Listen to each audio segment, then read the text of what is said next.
আমার সকল দর্শক বন্ধুকে মিতার মন্দির ব্লগে অনেক অনেক স্বাগত। তোমরা যে যেখান থেকে দেখছো আশা করি সবাই ভালো আছো, সুস্থ আছো, আমরাও ভালো আছি। 30শে এপ্রিল বুধবার অক্ষয় তৃতীয়া। এই দিনে আমি কিভাবে পুজো করব সেটাই তোমাদের সঙ্গে আজ শেয়ার করে নেব। বৈশাখ মাসের শুক্লপক্ষের তৃতীয়া তিথি হলো অক্ষয় তৃতীয়া। এই তিথি খুব মাহাত্ম্যপূর্ণ। এই অক্ষয় তৃতীয়ায় অনেক মাহাত্ম্য আছে। এই তিথি আমরা যা কিছু করব অক্ষয় থাকবে। এই দিনে আমরা ভগবানের খুব বেশি বেশি পুজো করব। যে কোনো শুভ কাজ আরম্ভের জন্য এই তিথিটির মাহাত্ম্য আছে। এই অক্ষয় তৃতীয়ার দিন সত্যযুগে শেষ হয়, ত্রেতা যুগে শুরু হয়েছিল। বৃন্দাবনের বাঁকেবিহারী চন্দন দিয়ে ঢাকা থাকে। অক্ষয় তৃতীয়ায় চন্দন সরিয়ে চরণ দর্শন করা হয়। এই অক্ষয় তৃতীয়াকে পরশুরাম জয়ন্তী বলা হয়। ভগবান পরশুরামের আবির্ভাব তিথি। বেদব্যাস মহারাজ মহাভারত রচনা শুরু করেছিলেন এই দিনে। মা অন্নপূর্ণার আবির্ভাব এই তিথিতে। এই দিনে পুরীতে রথ বানানো শুরু হয়। এই অক্ষয় তৃতীয়ার দিন গঙ্গা স্বয়ং ভগীরথীর তপস্যায় এই পৃথিবীতে অবতরণ হয়েছিলেন। চন্দনযাত্রা এই অক্ষয় তৃতীয়ার দিন থেকে শুরু হয়। দুর্যোধন এই অক্ষয় তৃতীয়ার দিন দ্রৌপদীর বস্ত্রহরণ করেছিলেন। ভগবান কৃষ্ণ দ্রৌপদীর বস্ত্র দিয়েছিলেন। এই দিনে ভগবান কৃষ্ণ অক্ষয়পত্র দ্রৌপদীকে দান করেছিলেন। এই অক্ষয় তৃতীয়ার দিনে কৃষ্ণ সুদামা ভগবান শ্রীকৃষ্ণের কাছে এসেছিলেন। তাহলে এই অক্ষয় তৃতীয়ার প্রচুর মাহাত্ম্য আছে। এবার আমি কিভাবে পুজো করব তোমাদের সঙ্গে শেয়ার করব। তোমরা দেখতে থাকো। দেখতে দেখতে ভালো লাগলে একটা লাইক করো, অনেক অনেক শেয়ার করো, সাবস্ক্রাইব করার অনুরোধ রইল। সাবস্ক্রাইব করে নতুন বন্ধু হয়ে আমার পাশে দেখো। যারা আমাকে ভালোবেসে সাবস্ক্রাইব করছো তাদের অসংখ্য ধন্যবাদ ও ভালোবাসা। আমি একটু আচমন করে নেবো নমো বিষ্ণু নমো বিষ্ণু নমো বিষ্ণু। আমি একটু বিষ্ণু স্মরণ করবো। ওম অপবিত্র পবিত্রবাদ সর্বাবস্থা গতবা যশ্বরে পুণ্ডরীগর্ভ সবাজ্য অভ্যন্তর সূচি নমো সূচি নমো সূচি নমো সূচি। আমি এবার পুজো আরম্ভ করব। দেখো বন্ধুরা, আমি গণেশ ঠাকুরকে এইভাবে সাজিয়ে নিয়েছি। মা লক্ষ্মীকে দেখো এইভাবে সাজিয়ে নিয়েছি। আর এইখানটা চৌকিটায় গঙ্গা জল ছিটিয়ে আসন পেতে আর একটু ফুলের আসন করে বসিয়ে নিয়েছি। মার বাউনকেও বসিয়ে নিয়েছি। আর দেখো এই জায়গাটা খুব সুন্দর করে ফুল দিয়ে সাজিয়ে নিয়েছি। আর ভগবানকে আমি অগরু দিয়ে মুছিয়ে, গণেশ ঠাকুর মা লক্ষ্মীকে মুছিয়ে নতুন জামা পরে নিয়ে সাজিয়ে নিয়েছি। এইবারে আমি পুজো করব, তোমাদের সঙ্গে শেয়ার করব। আর দেখো কি কি লাগে। এবার ফুল নিয়েছি। গণেশ ঠাকুরের একটা 21টা দুর্বা দিয়ে একটা বাঁশ তৈরি করে দিতে হয় হলুদ সুতো বেঁধে। ওটা দিচ্ছি লাল সুতো, হলুদ সুতো আর জবা, পদ্ম, এইটা স্থলপদ্ম, ওই পদ্ম মালা রেখেছি। আর এখানে রেখেছি মঙ্গল অর্ঘ্য রেখেছি, আলতা সিঁদুর রেখেছি। আর এই আরতি করব আর ফল প্রসাদ দেবো। এবারে আমি পুজোটা শুরু করবো। ধূপ প্রদীপ জ্বেলে নিয়েছি। প্রথমে মা লক্ষ্মীকে আমি একটু সিঁদুর পরিয়ে নিচ্ছি। জয় মা। আমি গণেশ ঠাকুরকে একটু সিঁদুরের তিলক দিয়ে দিলাম।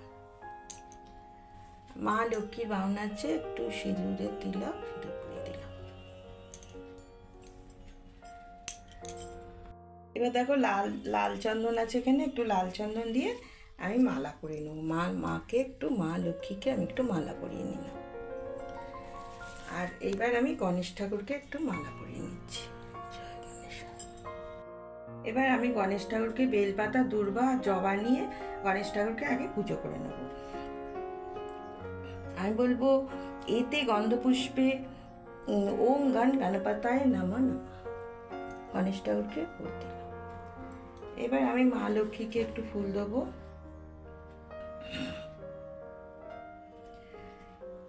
ফুল বেলপাতা নিয়েছি আর দূর্বা নিয়েছি। আমি বলবো এতে গন্ধপুষ্পে ওং শ্রী লক্ষ্মী দেব্যই নমঃ। আমি আর একটু ফুল দিয়ে গণেশ ঠাকুরকে সাজছি। গণ গণপতায় নমঃ, ওং গণ গণপতায় নমঃ নমঃ। মা লক্ষ্মীকে আমি একটু ফুল দিচ্ছি। এতে লাল চন্দন মাকে নিয়েছি। জয় মা। তাহলে আর একটু ফুল দিয়ে মার এই যে এটা হচ্ছে লক্ষ্মী জবা। জয় মা। আর একটা লক্ষ্মী জবা আছে, আমি এটা মার বাউনকে দিলাম। তাহলে এবার ফুল দিয়েছি। এবার পদ্ম ফুল আছে, এগুলো দেখো এই স্থল পদ্ম আমার গাছে ফোটে। এই একটা মাকে দিচ্ছি, জয় মা লক্ষ্মী মা। এই আর একটা দেখো গণেশ ঠাকুর দিচ্ছি, গণ গণপতায় নমঃ নমঃ। আচ্ছা, আর একটা পদ্ম ফুল আছে, এই পদ্ম ফুলটা লক্ষ্মী ঠাকুর গণেশ ঠাকুরকে দিলাম। আচ্ছা, এইবারে আমি লক্ষ্মী ঠাকুর, এইবার গণেশ ঠাকুরের এই যে দুর্বার বাঁচটা করেছি এইটা দেবো। আমি বলবো ইদং দুর্বা দলং নম ওং গাং গণেশায় নম।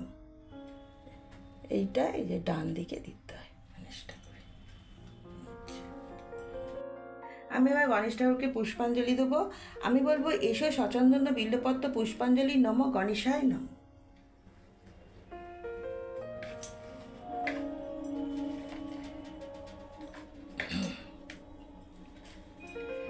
আমি এবার মা লক্ষ্মীকে পুষ্পাঞ্জলি দেবো। আমি বলবো ওম নমস্তে সর্বদঙ্গং বরদাশিবে যা গতিস্থ পূর্ণানং স্বামী বদ্ধজন। জয় মা। আমি এবার গণেশ ঠাকুরের প্রণাম মন্ত্র বলবো। ওম একদন্ত মহাকায়ং লম্বোদরং গজাননং বিষ্ণুনাশকরং দেবং হিড়ম্বং পুনম মেহম।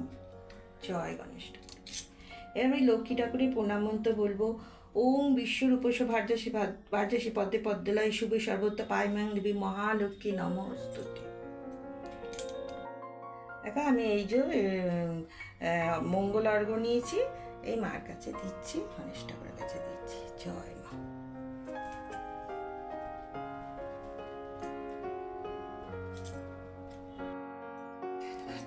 আমি একটু প্রসাদ নিবেদন করছি।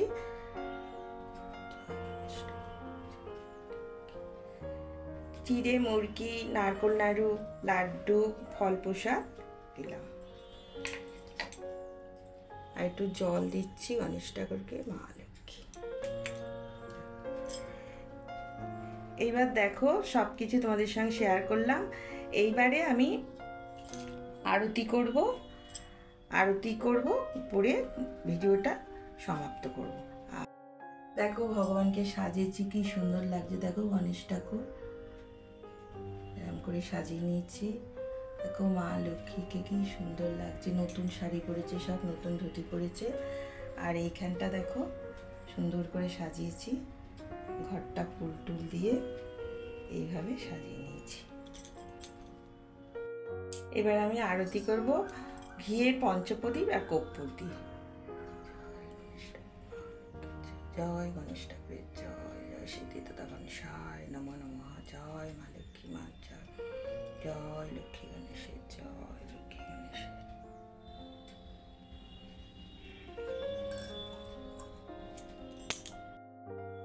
এবার আমি ঘিয়ের প্রদীপ দিয়ে আরতি করছি।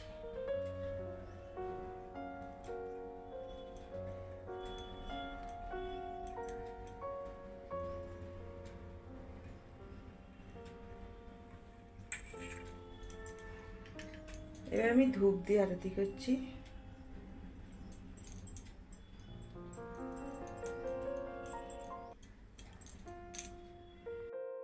এবার আমি তেলের প্রদীপ দিয়ে আরতি করছি।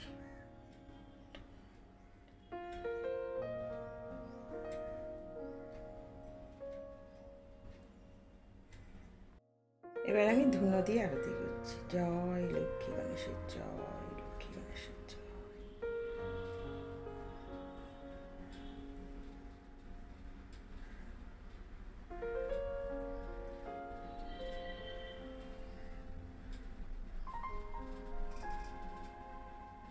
জয় শ্রী লক্ষ্মী, জয় শ্রী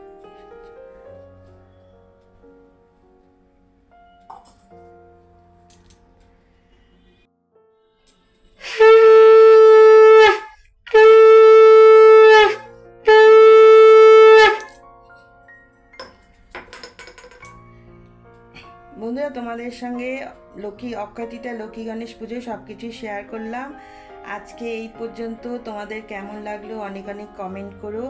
আজকে এই পর্যন্ত, আবার নতুন ভিডিওর সঙ্গে তোমাদের সঙ্গে দেখা হবে। জয় লক্ষ্মী গণেশের জয়।